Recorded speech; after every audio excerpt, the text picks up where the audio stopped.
it's like the beat grinding, but sometimes, man, you gotta do more than push.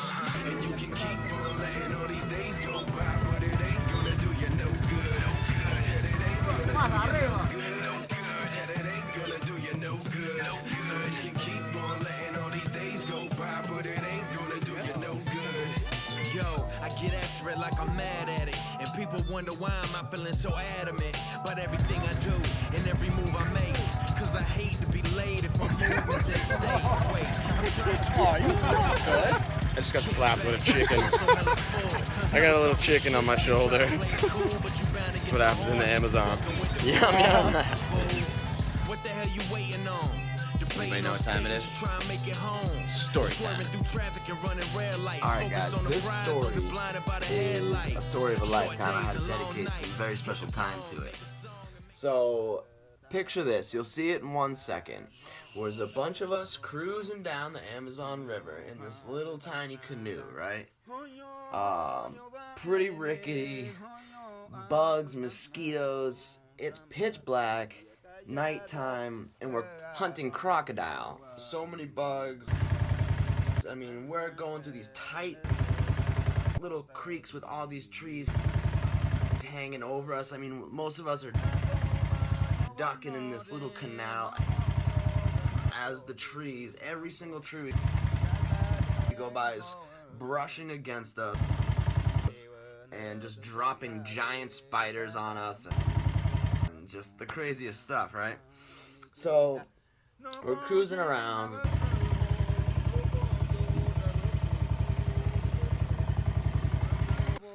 You know, partially enjoying it. It was a hell of an experience, but it was a little uncomfortable, I have to be honest. The creek opens up and we're far at this point. We've probably gone like at least an hour away from camp. And in one direction, so we're far. I mean, this is the kind of stuff where you take one wrong turn and you might never come back. Like where we were out there, it was insane. So you know, it's got that eerie feeling. We're an hour away. It opens up. The sky is beautiful. There's even a thunderstorm, I think, in the far distance. Of course, I wasn't recording because it was pitch black. There was no reason to record. I got a couple shots. So that's why I'm telling you the story, of course. What ends up happening is it opens up, we're riding, and we're like, okay, this isn't so bad after all. And all of a sudden, blah, blah, blah, blah, blah, blah, you hear the engine shut down, and like something happened, right? And the tour guides, who is Danny, just for the record now, one of my, well, my main man at Asha Center, was on the boat, and these guys are playing it cool, but they were concerned. I'm pretty sure they did a good job, but so we're all looking at each other like, what the hell's going on? You know, like, this can't be happening. We're an hour into God knows where, and literally something just like blew our engine up, or some crazy god awful noise came from the engine. Shut down, pitch quiet, just come to like a stop in the middle of like nowhere. So how these boats are set up is it's just a giant canoe, basically, a rickety little canoe. On the back they have a giant engine and then a long pole that comes out and a little tiny blade that spins on it. It's called a picky. So that's how they get around in these areas. So he pushes the engine out and around and brings it back into the boat. And we see that the propeller is literally completely entangled in a different person's fishing net. Overnight, they lay the nets across, and since we picked such a little tiny creek, somebody assumed, I guess, that we wouldn't be going down that way, and that was their nightly fishing deal. So we had run through their fishing net and basically completely rendered the boat useless in the middle of the Amazon in the pitch black with the mosquitoes and a bunch of white people. It can't get much worse than that. And so where the propeller came up happened to be right next to where I was sitting in the boat. and I was smoking cigarettes at the time. I quit. So I had a couple lighters in my pocket. And since the engine came, the propeller came up right next to me, I started going to work. I started pulling on it, but it was ripping up my hands. And I pulled out my lighter. And I pulled out my lighter out. I start melting the nylon net from away from the engine. And the driver of the boat asked me for another lighter. I give him another lighter. So we're both taking turns now trying to burn this. And now everybody's talking and bullshitting. And only 2 of us are doing something about it.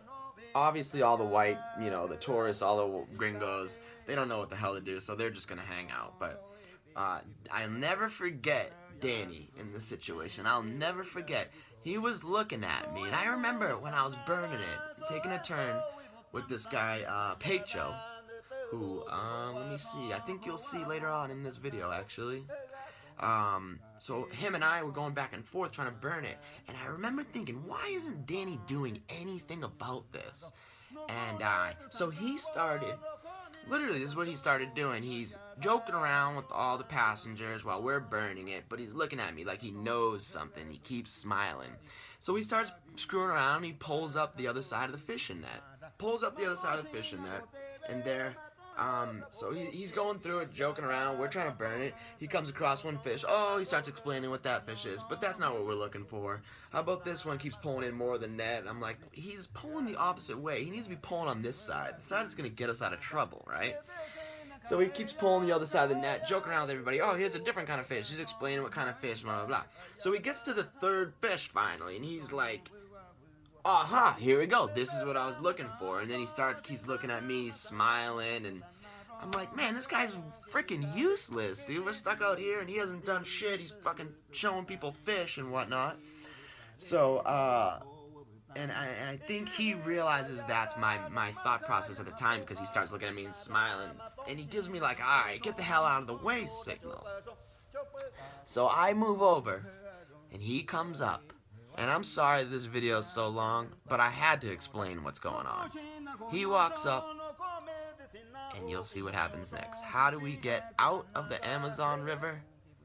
We were stuck, our boat was screwed up. Check out this creepy footage through the darkness and how we got out.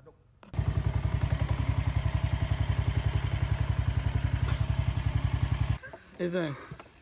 Yeah, is that? We're using a Piranha to get the rope off of the engine Hey, in the middle of the Amazon. Yeah.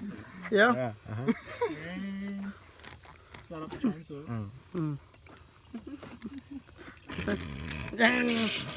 Good boy, let's go. Every product, you cut the rope. We're stranded. Yeah. Oh. Okay, good. Claro. Awesome. Yeah. I gotta go For in. this, he gets to live. What? You might have a broken jaw, but. Ah, Oh no, he's refusing to. Oh, no, he's back. Huh? Right, right.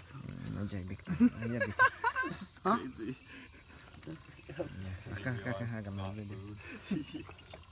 Crazy. Okay. Oh shit. It's so funny. It's like the best pair of snips ever. Yeah? Dale. Yeah?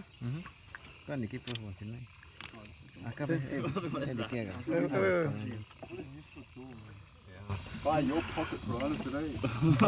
Yeah, dale. I really don't want that thing in my pocket. Look, here's the ball here.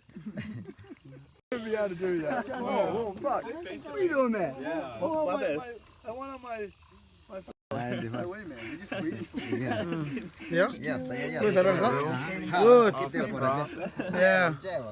Let's go. Let's take it. What's up? Let's take it. That's awesome. Just the craziest stuff, right? And it was a hell of an experience, but it can't get much worse than that. Same birthday. So apparently, I just heard this through my buddy Nathan here. 42nd Birthday. Yeah. birthday as a tribe in this area, I suppose. Village. Yeah, the village. So my birthday weekend is the same birthday of the village. They all have 2 deckers because the water comes up to the 1st level, and then they have to go to the 2nd level during the next like 15 days. It'll completely be underwater. So pretty cool. They all have 2 stories, and you could tell the bottom story is pretty wrecked because of the water damage, more or less. Say hi, wave. Hi. Hola. See? Haha, who's that? Who is that? Local village kids with the wheelbarrow. Bye. You want to see? Who's that? Ha! Say hola. Say hola. Ha! Gracias, gracias.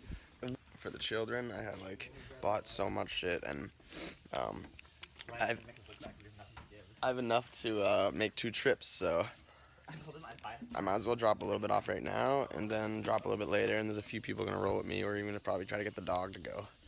So we're just waiting on these slackers now. I'm ready. One slacker ready. Oh, here come the slackers. Your viewers would like my pants. I'm just gonna go past the viewers would like my pants. Your viewers? Would the viewers like the pants? Yeah? Yeah, they like it. They like it. Look at my pants. I'm so jealous of you guys. We're just typical locals now of the Shabibo tribe. This is a nice pants. I know. I think I'm gonna go back and buy some. He's on our way. Oh no. Come back to me.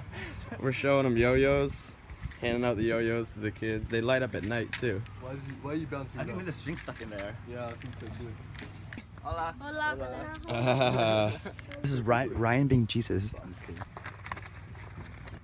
Yeah, I can actually hold it. Go ahead, everybody, go ahead. Yeah. Everybody, get a little bit. Pequeño. Yum. Good? Bien? You got some? Here. Who wants the yo-yo? Yeah? Share, everybody. Ah, the monkey. The monkey. All right. Okay. They're all gonna be hyper tonight.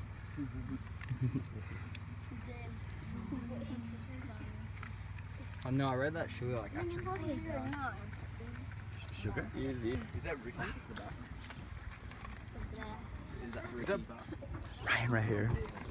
Yeah, fucking hell, like I can't believe like I go to the station, I light up. It looks like the mechanism's like retarded. When I look at it, it says back on it, DIC. And I'm like, holy shit, what is this? No, it's one of the So I just got back from the village children. It was pretty amazing to help them out. Today it's day 5. So we had a day off. I never got to make a video about what the shaman said and everything, and it was really cool though. They're gonna work on getting that demon out of me. Help me fight that tonight. I'm going in to do battle, so it's gonna be pretty crazy. It's gotta be done.